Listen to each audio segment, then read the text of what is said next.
कंदील बोली, नदीम भाई, लगता है आपकी भी आदत मुझसे मिलती है। मैंने कहा क्यों, क्या हुआ? वो बोली, मुझे भी घूमने फिरने का बहुत शौक है और आपको भी बहुत शौक है। इस हवाले से मोना बहुत खुशकिस्मत लड़की है, किसको आप जैसा लड़का मिला जो कभी भी इसको बोर नहीं होने देगा। सब कंदील की बात सुनकर हंसने लगे। फिर मामी शाजिया किरण और मोना से मुखातिब हुई और बोली, वाकई तुम दोनों बहुत खुशकिस्मत हो, तुम दोनों को बहुत प्यार करने वाला शौहर मिले हैं। इसके बाद मेन्यू देखकर हम सब ने 2 किलो देसी मुर्गी चिकन कढ़ाई ऑर्डर कर दी और तकरीबन आधे घंटे में हमारा ऑर्डर आ गया। देसी घी की खुशबू जैसे ही सबको महसूस हुई तो हिना बोली, इसकी खुशबू इतनी अच्छी है तो ये कितना जायकेदार होगा। खाने के बाद हमने कुल्फा ऑर्डर किया। इस वक्त तकरीबन 11:30 बज रहे थे। मामी शाजिया बोली, नदीम, हम लोगों को काफी देर हो गई है, अब हमें चलना चाहिए। मैंने कहा, हम ये खा लें फिर घर चलते हैं। कुल्फा खत्म करने के बाद मैंने पेमेंट की और हम सब गाड़ियों में बैठकर घर आ गए। घर पहुंचे तो 12:20 हो चुके थे। हम सब काफी थक चुके थे। गाड़ी से उतरकर सबसे पहले मैंने घर के दरवाजे को लगा ताला खोला। इसके बाद सब गाड़ियों से निकलकर घर के अंदर चले गए। मैंने गाड़ियों को एक साइड पर लगवाया और ड्राइवरों की बैठक की चाबी भी मेरे पास थी। मैंने बैठक खोली और इनको वहां छोड़कर मैं भी घर आ गया। घर आया तो मुझे 2-3 लोगों के सिवा कोई नजर न आया। उस्मा बाजी आरफा और खाला नरगिस सहन में खड़ी नजर आई। मैंने उस्मा से पूछा कि बाकी सब लोग किधर गए, तो वो बोली, सब काफी थक चुके थे इसलिए सब सोने चले गए। मैं वॉशरूम में जाने लगा तो उस्मा बोली, भाई वॉशरूम अभी फ्री नहीं है, मामी फरा गई हुई है। मैंने उस्मा से कहा कि मेरे सुबह वाले कपड़े निकाल दो, मैं चेंज कर लूं। मेरे सुबह वाले कपड़े जो बरामदे में ही पड़े थे उस्मा ने उठा के मुझे दे दिए। कुछ ही देर बाद मामी फरा आ गई। मैंने इनकी तरफ देखा, फिर मैंने इनके चेहरे से थोड़ा नीचे देखा और मुस्कुरा दिया और वॉशरूम चला गया। कपड़े चेंज करके मैं बाहर आया तो अकेली उस्मा चारपाई पर बैठी थी। मैंने कहा, खाला नरगिस कहाँ गई? तो उस्मा बोली, वो सोने चली गई हैं। मैंने कहा, तुम सोने नहीं गई? तो उस्मा बोली, मुझे भी वॉशरूम जाना है। میں نے کہا چلو ٹھیک ہے، اور یہ کہہ رہے تھے کہ اور یہ کہہ کر میں بیٹھک میں آ گیا۔ بیٹھک میں آ کر میں نے دیکھا تو تقریباً سب لوگ سو چکے تھے۔ آصف کل والی جگہ پر ہی لیٹا ہوا تھا، لیکن حیرانی کی بات یہ تھی آج اس کے ساتھ اس کی بہن امبر نہیں تھی، بلکہ شبنم لیٹی ہوئی تھی۔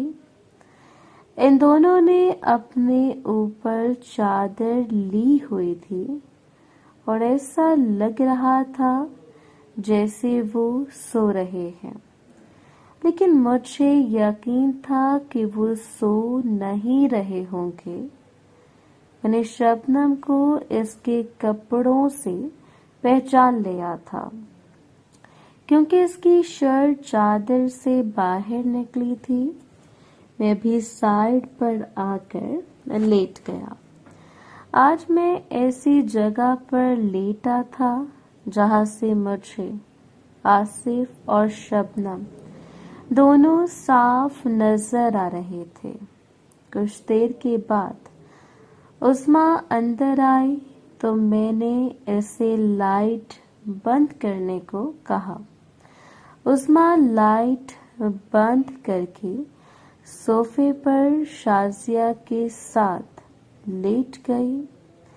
جیسے ہی لائٹ بند ہوئی تو مجھے کچھ نظر نہیں آ رہا تھا، لیکن تقریباً 5 منٹ کے بعد تھوڑا تھوڑا نظر آنا شروع ہو گیا۔ میں جس جگہ لیٹا تھا میرے ایک طرف آصف کے پاؤں تھے، جبکہ دوسری طرف کون تھا یہ مجھے پتا نہیں تھا۔ میں کہاں لیٹا ہوں یہ آصف کو پتا نہیں تھا۔ شاید اس کو یہی لگ رہا تھا کہ میں بھی کل والی جگہ پر ہی لیٹا ہوا ہوں، جیسا کہ مجھے یقین تھا۔ لائٹ بند ہونے کے تقریباً 15 منٹ بعد آصف نے ہلنا شروع کر دیا۔ میں نے جلدی سے اپنا منہ آصف کی طرف کیا۔ میں نے اپنے اوپر چادر لی ہوئی تھی۔ آصف شبنم کو ہلا کر اٹھانے کی کوشش کر رہا تھا۔ شبنم تھکاوٹ کی وجہ سے کافی گہری نیند میں تھی۔ کچھ دیر کے بعد شبنم نے بہت دھیمی آواز میں کہا کہ بھائی تنگ کیوں کر رہے ہو؟ میں چونکہ ان کے قریب تھا اس لیے میں نے سن لیا۔ آصف تھوڑا آگے ہوا اور بولا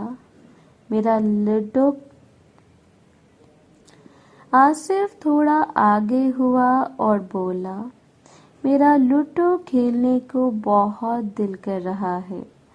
شبنم بولی بھائی مجھے بہت نیند آ رہی ہے، میں بہت تھک چکی ہوں۔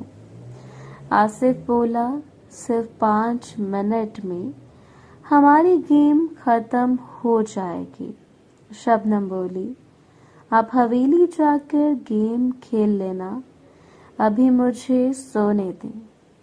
لیکن آصف بھی اپنی ضد کا پکا تھا، وہ بار بار شبنم کو تنگ کر رہا تھا۔ شبنم بولی بھائی ابھی کل آپ نے امبر باجی کے ساتھ لوڈو کھیلی تھی۔ آصف بولا دیکھو سونے سے پہلے تم نے کہا تھا کہ ہم لوڈو کھیلیں گے۔ آخر تنگ آ کر شبنم بولی بھائی آپ اکیلے لوڈو کھیل لیں۔ اس دفعہ آصف نے کوئی جواب نہیں دیا۔ مجھے لگا شاید شبنم نے لوڈو کھیلنے سے منع کر دیا ہے، کیونکہ میں یہ نہیں جانتا تھا کہ اس کا کچھ اور ہی مطلب ہے۔ لیکن کچھ دیر کے بعد मुझे कुछ आवाजें आईं तो मैं हैरान हुआ। आसिफ अकेले ही शबनम के साथ मुलाकात कर रहा था और तकरीबन 10 मिनट के बाद आसिफ की मुलाकात खत्म हो गई और वह सीधा होकर लेट गया और फिर पता नहीं कब मेरी आंख लग गई। सुबह तकरीबन 6 बजे मेरी आंख खुली तो मैंने देखा कि सब अभी भी सो रहे थे। जैसे ही मैंने देखा कि मेरे साथ कौन लेटा था तो मुझे अपने आप पर बहुत अफसोस हुआ। मेरे साथ हिना लेटी हुई थी जो अभी भी सो रही थी। अफसोस मुझे इस बात का हुआ था कि रात को आसिफ ने लूडो खेली थी और मैंने ये सोचकर लूडो नहीं खेली कि पता नहीं मेरे साथ कौन लेटा है। लेकिन हिना तो मुझसे मुलाकात करने के लिए तैयार थी, लेकिन अब कुछ नहीं किया जा सकता था क्योंकि सुबह की रोशनी बैठक में आ रही थी। मैं अपनी जगह से उठकर दूसरी जगह पर जाकर लेट गया ताकि आसिफ को शक ना हो कि रात को मैं इसके पास लेटा था। मैं काफी देर तक लेटा रहा, लेकिन इधर मुझे नींद नहीं आ रही थी। फिर मैं उठकर बाहर आया और सहन में पड़ी हुई चारपाई को बिछा लिया और इस पर लेट गया। अंदर काफी हबस थी, लेकिन बाहर मौसम खुशगवार था और यहाँ फिर मेरी आंख लग गई। मुझे सोए हुए अभी ज्यादा देर नहीं हुई थी। कुछ लोग मेरी चारपाई पर आकर बैठ गए, जिसकी वजह से मेरी आंख खुल गई। मैंने देखा मेरी चारपाई पर बाजी आरफा, मामी शाजिया और उस्मा बैठी थी। मैंने घड़ी पर टाइम देखा तो 8:30 बज रहे थे। मामी शाजिया बोली, नदीम तुम इधर क्यों सोए हो? उस्मा बोली, भाई आप तो अंदर कमरे में सोए थे। मैंने कहा, मैं अभी सुबह ही बाहर आया हूँ। अंदर हबस की वजह से काफी गर्मी हो गई थी। मामी बोली, अच्छा चलो उठो। मैंने कहा मामी इतनी जल्दी उठकर क्या करना है? मामी बोली, घर में नाश्ते का सामान नहीं है। मैंने कहा, मामी सब उठते हैं तो नाश्ता भी ले आते हैं। मामी बोली, तो नाश्ता लेकर आओ, हम सबको उठाते हैं। मैंने कहा, मामी रात को हम सब इतनी लेट सोए हैं, थोड़ी देर और सोने दें। तो मामी ने मुझे हल्का सा थप्पड़ मारा और बोली, नदीम 9 बजने वाले हैं और हमें अभी खाना खाना है। इसके बाद तैयार होकर बाजार भी जाना है। इसके बाद हमने घर भी जाना है। मैंने कहा, अच्छा ठीक है, अब बाकी सबको भी उठाएं, फिर मैं जाता हूँ। मामी ने उस्मा से कहा, जाओ जाकर सबको उठाओ। तो उस्मा सबको उठाने चले गए। मैं उठकर बैठ गया और मामी से पूछा कि नाश्ते में क्या लेकर आना है। मामी बोली, नाश्ते में अंडे ले आना और साथ दही ले आना। मैंने कहा, मामी अंडे और दही रहने दे, मैं चने लेकर आता हूँ। मामी बोली, ठीक है।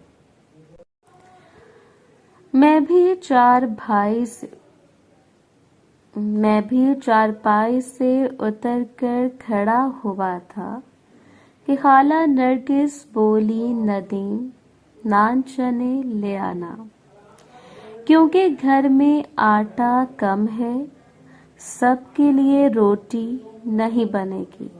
تو میں نے کہا خالہ پھر سب کے لیے نان لے آتا ہوں۔ مامی بولی ندیم تم بلا وجہ اتنا خرچہ کر رہے ہو؟ میں نے مسکرا کر کہا مامی یہ دن کون سے پھر دوبارہ آنے ہیں؟ میں بھی مسکرا کر بولی بات تو تمہاری ٹھیک ہے۔ میں باہر جانے لگا تو آصف بھی کمرے سے باہر آیا اور مجھ سے پوچھنے لگا ندیم کہاں جا رہے ہو؟ میں نے کہا سب کے لیے نان چنے لینے جا رہا ہوں۔ آصف بولا رکو میں بھی تمہارے ساتھ آتا ہوں، بس مجھے 2 منٹ دو، میں واش روم سے ہو کر آیا تو میں کھڑا ہو گیا۔ عظمیٰ بولی بھائی آتے ہوئے 1 کلو دہی بھی لے آنا، ہم ساتھ لسی بھی بنا لیں گے۔ آصف باتھ روم سے فری ہو کر باہر آیا اور ہاتھ منہ دھو کر میرے ساتھ چل پڑا۔ میں نے بائک باہر نکالی جو اندر کھڑی تھی اور ہم دونوں بازار نان چنے لینے نکل پڑے۔ محترم ناظرین اور سامعین، اس کہانی کا باقی حصہ اگلی آنے والی ویڈیوز میں پیش کیا جائے گا۔ اگر آپ کو یہ ویڈیو اچھی لگی تو ویڈیو کو لائک اور ہمارے چینل کو سبسکرائب ضرور کریں۔ شکریہ۔